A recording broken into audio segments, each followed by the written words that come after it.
back to your question about should the stadiums be empty, I don't think that's going to really become a realistic thing until either obviously more people get it.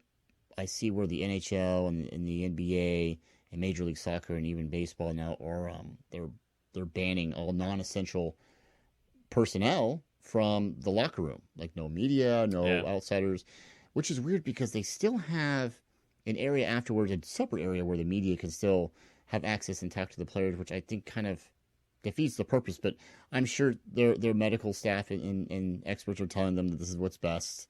I don't know. I was kind of just say, you know what? Why don't you just email me your questions, media, and I'll, or have a runner relay them back and forth. I don't know, something old school, right? I feel like it would take before they start seriously considering canceling these big time games that make a lot of money.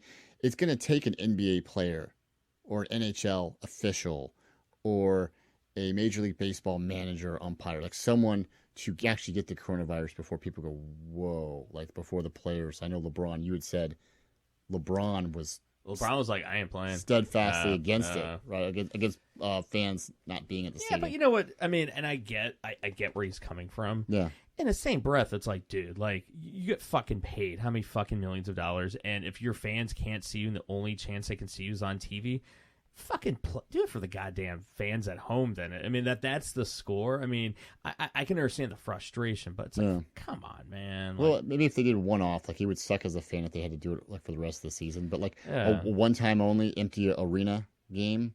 I remember one time way back in the day that the wrestling did an empty arena match between Mankind and The Rock. It was like halftime of the Super Bowl one year. It was like live from an empty arena because, and I was like, what? And we tuned in. It was like, for a one-time only, it was actually pretty cool because it was just those two and like a referee and a cameraman. And that was it in the whole big giant arena. I think that'd kind of be cool because you could then really hear all the players, whether it be basketball or base, just, you really could just hear the game. It'd almost be like, if it was baseball, it'd almost be like Field of Dreams. Oh, yeah. Remember that? It was at night. It was just them, just nobody else, maybe a couple of people cheering on. Come on! What was that? Watch out for in your ear, kid. Yeah, I mean, he winked at me. It would be weird. I mean, it would definitely be weird watching a baseball game with nobody there, watching a basketball game with nobody there, like, Olympics with nobody there. Well, because would they cancel the game, or they couldn't postpone it because when would you make that up? If you're only doing one or two games, you could make those up. But if like you had to cancel like a month's worth of games or a 15-day quarantine now? Oh, well, I think didn't baseball have that? Some of the sports had shortened, abbreviated seasons. Baseball did, right? They'd have to. Yeah, hockey I think had it, so you'd have to have abbreviated.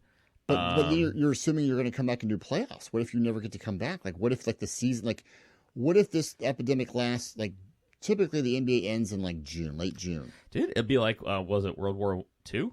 When they canceled the season. Yeah, they canceled the season. A lot of baseball players went and played. Yeah. So Ted Williams was a pilot. Yeah, and I really think it would be something like that. It would just be like, yeah, I mean, life would stand still, which is fucking weird if you think about it. But hey. You know who probably the only professional sports team is actually hoping for some kind of cancellation of their season? The Cincinnati Bengals. Well, okay, they're probably number 2. Although they got the number 1 pick, so I don't know. We'll see. They'll find a way to muck it up. They're the Bengals, but the Houston Astros.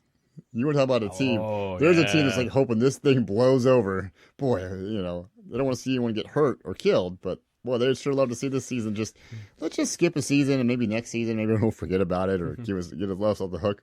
They'll just be happy that we're just alive next year, right? We're still playing. You're just happy to see us. Oh, right, baseball's back. They don't care who's out there. It's happened to feel. Yeah. It's solid logic, Phil. Well, the Astros, if I were a PR person in that room, I'd be like, what do you think we should do?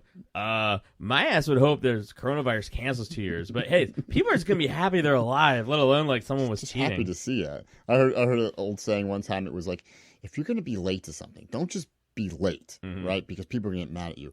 Be so late to wherever you're going that when you get there, they're just happy you showed up. Like, they're not even mad at you. Oh my God, thank God he's here. Like, if you're going to be late, be that late.